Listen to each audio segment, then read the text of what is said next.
Evo, dragi svi, od sutra kreće popust, kako na sve na webu Petra Heisinger, tako i na moju prvu knjigu koja je u koautorstvu sa čudesnom dječjom književnicom Željkom Horvat-Vukelja, a donosi djeci svijet klasične glazbe na jedan prekrasan, njima privlačan i zanimljiv način, ucijepljujući u njih ispravne životne vrijednosti.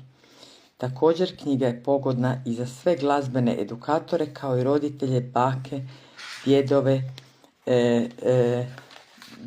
tete, mame, kume i sve one koji možda i nisu glazbeno obrazovani, ali žele uvesti u ovu čudesnu priču i ovaj čudesan svijet svoju dječicu, nečake, unuke i tako dalje. Kroz glazbokaze, male dječje mjuzikle, priče, sadržaja opere na djeci prilagođen način.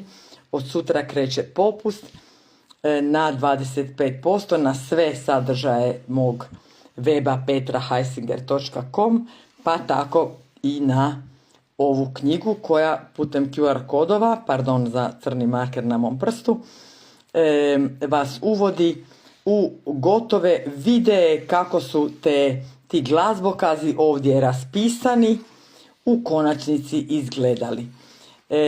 Knjiga je donijela mnogo radosti i kako volim citirati, osim mnogih lijepih stvari koje su nam rekli za glazbaonicu, ovo je logo na dječji način, dakle 2 bas ključa u ogledalu.